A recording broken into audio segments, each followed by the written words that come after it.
В эфире Абхазского телевидения информационный выпуск Амшек-Шара. Здравствуйте. Сегодня в выпуске. Футболисты иностранных сборных прибывают в Абхазию. Представители КНИФА провели первую пресс-конференцию. Рауль Хаджимба встретился с игроками сборной Абхазии. Защитники Родины в честь профессионального праздника в Абхазии отмечают День пограничника. Накануне открытия чемпионата мира по футболу по версии КНИФА президент Рауль Хаджимба встретился с игроками тренерским составом сборной Абхазии по футболу. Президент выразил поддержку спортсменам, готовящимся к чемпионату. Впервые Абхазия принимает у себя мероприятие такого уровня. Для нас это очень значимое событие, отметил Рауль Хаджимба. Очень надеюсь на то, что вы проявите силу духа. Тем более это впервые на нашей земле, и мы должны показать, на что мы способны. История нашего футбола имеет глубокие корни, и поэтому надеюсь на вас, на всех. Президент КНИФА Пьер-Андер Шиблинд и вице-президент КНИФА Дмитрий Пагава провели пресс-конференцию для журналистов. Пьер Блинд сообщил, что 3 команды, участники чемпионата, уже прибыли в Абхазию.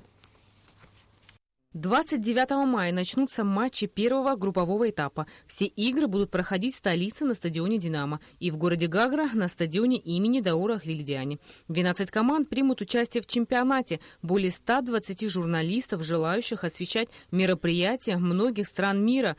3 команды уже прибыли в Абхазию. Футболисты иностранных сборных, прибывающие на чемпионат мира по футболу КНИФА, размещаются в пансионатах «Айтар» в Сухуми и в Сан-Марино в Гагре.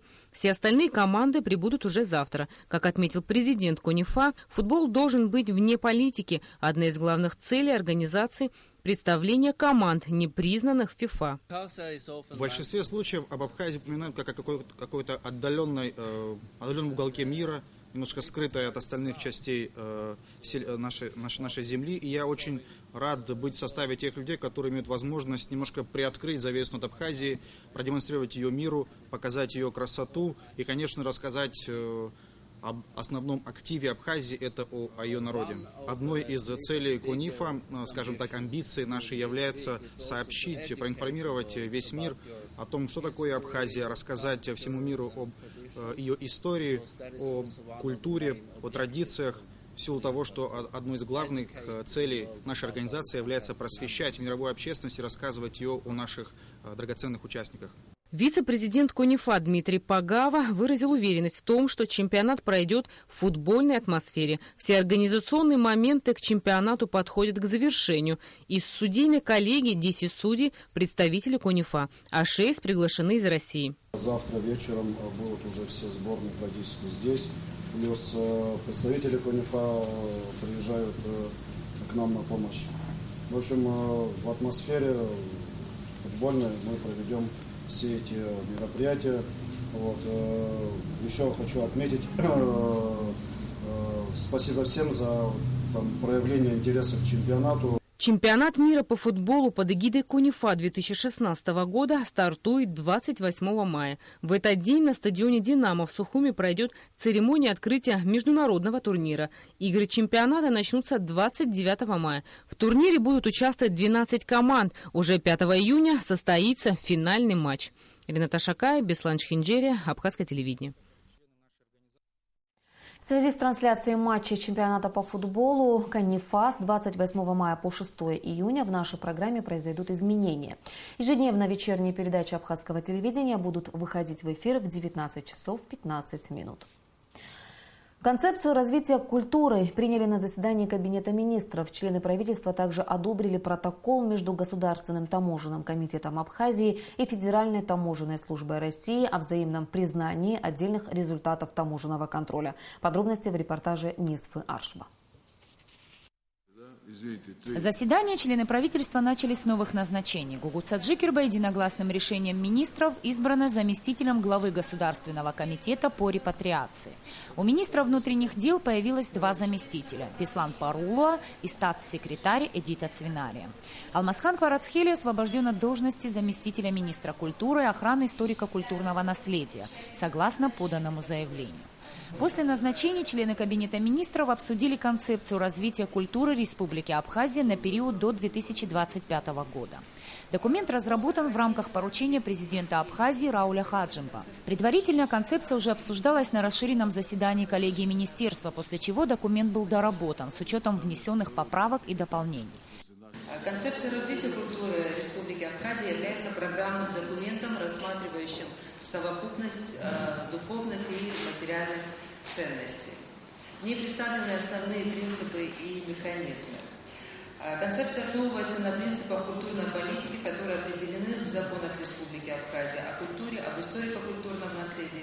Кабинет министров одобрил протокол между Государственным таможенным комитетом Абхазии и Федеральной таможенной службой России о взаимном признании отдельных результатов таможенного контроля товаров и транспортных средств при осуществлении таможенных операций при пересечении государственной границы. Это решение позволит ускорить и упростить таможенные процедуры при перемещении товаров и транспортных средств через абхазо-российскую границу. Еще одно нововведение, на этот раз в туристической сфере, претерпел изменения порядок возобновления при остановке лицензии. Грубым нарушением правил лицензирования может стать возникновение угроз и причинение вреда жизни и здоровью граждан, вреда здоровью животных, окружающей среде, объектам культурного наследия, а также угроз возникновения чрезвычайных ситуаций техногенного характера. Приостановление или возобновление действия лицензии производится после проверки лицензируемого органа. Положение о лицензировании туроператорской деятельности здесь это одна из форм государственного регулирования Министерства культуры и туризма. Цель, прежде всего, продвижение и реализация туристского продукта и обеспечение защиты прав, законных интересов государства и потребителей туристских услуг. Кабинет министров Абхазии также утвердил перечень товаров, освобожденных от НДС. Речь идет о технологическом оборудовании, в том числе комплектующих и запасных частей, аналоги которых не производятся в Абхазии. Перечень были разработаны по принципу отнесения к так называемым кодам ТНВ, это коды товарной номенклатуры внешнеэкономической деятельности, для того, чтобы была возможность однозначного трактования при ввозе оборудования или сырья или материала, какое сырье облагается НДС, какое нет. Этот список мы одобряем. После этого он должен пойти в парламент, и только после того, как парламент утвердит этот список, он вступит в силу, и этот перечень сырья и оборудования будет освобожден от налога на дополнительную стоимость. Если есть какие-то вопросы по конкретному списку, по каким-то пунктам, готов прокомментировать. Соответствующие перечни были разработаны в соответствии с законом об НДС. При ввозе в страну от НДС предложено освободить сырье и товары агропромышленного комплекса, необходимые для производства продуктов питания, перерабатывающие, деревообрабатывающие и легкой промышленности. При освобождении от НДС этого перечня товаров бюджет страны не досчитает более 100 миллионов рублей. Если говорить о потерях, необходимо привести статистику, которая была озвучена на заседании. Потери начинаются уже на стадии таможенного оформления товаров. Продукты питания не додают государственной казне 206 миллионов рублей. Автозапчасти еще 60 миллионов рублей. Общая сумма, выпадающая из бюджета при освобождении от НДС на стадии таможенного оформления, составляет около 400 миллионов рублей. Подытоживая обсуждение, премьер-министр Артур Мекваби отметил, что в понедельник тема замещения выпадающих средств из бюджета страны будет обсуждаться на специальном расширенном совещании. Низ Фарш, Бабислан Джинджолия, Абхазское телевидение. По другим темам. Депутаты Гагарского районного собрания единогласно проголосовали за назначение Заура Бганба на должность главы администрации Гагарского района. Кандидатура Заура Бганба была представлена депутатом-президентом Абхазии Раулем Хаджимба. Руководитель администрации главы государства Беслан Барцец отметил, что Заур Бганба имеет большой опыт хозяйственной и административной работы. В 90-х годах он был первым заместителем главы администрации Гагарского района. Уверен в том, что у города очень большие перспективы в плане инфраструктурного развития и инвестпрограммы, и собственные возможности. Все это приведет в ближайшем времени к ощутимым изменениям и в облике нашего города, и в благосостоянии жителей нашего района. Могу пожелать только вам успехов во взаимодействии во благо жителей нашего района. Мы вместе с вами говорили и будем говорить о том, что работаем во благо нашей Родины, во благо города, во благо наших детей. Вот такой у меня девиз. Работаем. Я привык работать 25 часов. И, наверное, со своих подчиненных буду требовать то же самое. А с вами, как вам будет удобно, в любое время всегда мы готовы работать. 28 мая – праздник у тех, от кого зависит безопасность государственных рубежей на суше, на воде и в воздухе. Пограничный отряд СГБ Абхазии отметил очередную годовщину создания пограничных войск Российской Федерации и поздравил своих коллег с праздником. Подробности в репортаже наших корреспондентов. Непростая профессия – защищать рубежи Родины. Пограничная служба – это престижная, почетная обязанность, а также огромная ответственность. День пограничника – это праздник настоящих мужчин. Начальник погранотряда службы госбезопасности Абхазии отметил, что военнослужащие отмечают и дату создания собственных пограничных сил, и годовщину создания российских пограничных войск. Позвольте вас еще раз поздравить с Днем образования пограничных войск, знаменательным праздником для всех пограничников на постсоветском пространстве. Как бы то ни было, в каждой стране празднуют День образования собственных пограничных сил, но 28 мая чтят и отмечают во всех странах, входивших когда-то в большое мощное государство, которое называлось Советским Союзом. Со времен Советского Союза отбор в пограничные войска был очень жестким. И сегодня защищают рубежи нашей страны настоящие профессионалы своего дела, которые способны отразить любые посягательства на нарушение государственных границ. В честь предстоящего праздника отличившимся военнослужащим были присвоены очередные воинские звания. За высокие заслуги в охране государственных границ объявлены благодарности, вручены награды и почетные грамоты. Досрочно старший лейтенант, лейтенанту Барцис Тимуру Рафиковичу.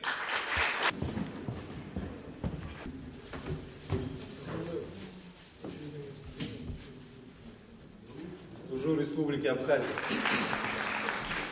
Пограничник – это щит Родины. Не каждый способен жить и служить на границе, лишая себя многих благ цивилизации. Пограничники всегда надеются на свои силы и возможности, умеют выживать в экстремальных условиях, всегда готовы к встрече с опасностью. Надар Чащхяни рассказал о героических подвигах ветеранов пограничных войск и призвал следовать их примеру тех, кто решил связать свою жизнь служению Родине.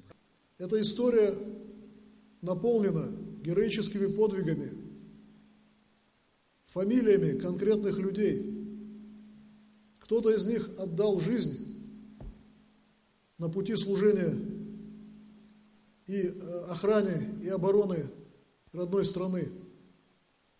Некоторые из них ныне здравствуют сейчас.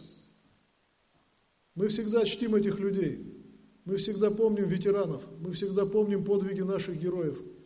И самое главное, мы чтим память наших ушедших товарищей. Затем был показан фильм об истории создания российских пограничных войск. Сима Аргунас Тамургожба, Абхазское телевидение. 27 мая – Международный день библиотекаря. Свой профессиональный праздник библиотекари Абхазии отмечают с 2000 года. О том, как на сегодняшний день обстоят дела в главном книгохранилище страны и что ожидает читателей в будущем, расскажет Сария Смар. Библиотечное дело в Абхазии имеет почти вековую историю. 95 лет назад впервые было открыто первое книгохранилище Абхазии. Сегодня на всей территории страны более 35 библиотек. Многие из них со времен войны находятся на реставрации и не функционируют. На сегодняшний день самый большой книжный фонд у Национальной библиотеки – 4,5 тысяч редких экземпляров книг. Нам позвонила Чувашия, нам позвонила Адыгея. Нас уже поздравили эти, я думаю, в течение дня еще будут нас поздравлять.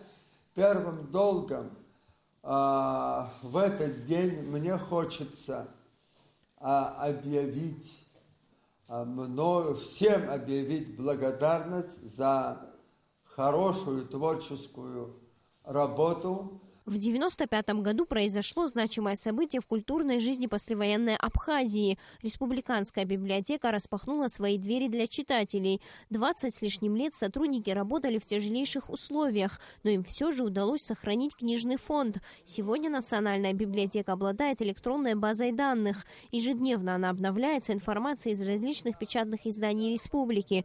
Среди сотрудников библиотеки есть и те, кто работает здесь большую часть своей жизни. Этот праздник, правда, не утвержден парламентом Республики Абхазия, но все равно весь мир отмечает 27 мая, День библиотеки, поэтому мы тоже каждый год это приурачиваем, и не только в нашей национальной библиотеке. Все библиотеки Республики Абхазия этот день отмечают. Для нас это профессиональный праздник большой. Очень приятно, что нас помнят. У нас, знаете, кропотливая большая работа. Тем более мы перешли в такое новое здание, но по последней технике мы сейчас обживаемся, расставляем фонды. Еще, наверное, через месяца-два мы откроемся. Библиотека занимается подготовкой профильных специалистов. Кроме того, все ее сотрудники проходят различные обучающие курсы. Сегодня здесь работает более 30 человек. Отрадно, что в последнее время к этому делу приобщается все больше молодежи. Пришла я в библиотеку 12 лет назад, попала сюда по распределению. Изначально, конечно, не думала, что буду здесь работать, но уже в ходе работы мне эта работа понравилась, люблю книги. Нравится больше всего то, что сюда приходят студенты, дети разного возраста, читатели, пользователи, которых мы обслуживаем. Мне нравится давать полную информацию читателям, ни одного читателя не отпускать домой без полной информации. То есть работа с книгами, со знанием. На протяжении последних лет в здании Национальной библиотеки шел капитальный ремонт. Все строительные работы уже завершены. Сегодня здесь занимаются расстановкой книг и созданием всех условий для читателей. Официальное открытие уже отреставрированной и оснащенной современными технологиями библиотеки планируется провести в сентябре. Сария Смыр Саидайба, Абхазское телевидение. Внимание, розыск. Разыскивается Юрий Клочков, 1979 года рождения. Пропал 14 марта на южном склоне горы Аибга. Рост 180 сантиметров, плотного телосложения, волосы короткие, темные с проседью. Был одет в горнолыжный костюм, черные брюки и куртку серо-зеленого цвета. Кому что-либо известно о его местонахождении, просьба сообщить по телефонам 711 34 51 или 8 965 481 31 87. И в завершение выпуска о погоде. По сообщению гидрометеослужбы, в выходные дни по Абхазии ожидается облачная погода с прояснениями. Ночью и утром возможен небольшой дождь, днем преимущественно без осадков. Температура воздуха ночью плюс 15-17, днем плюс 26-27 градусов.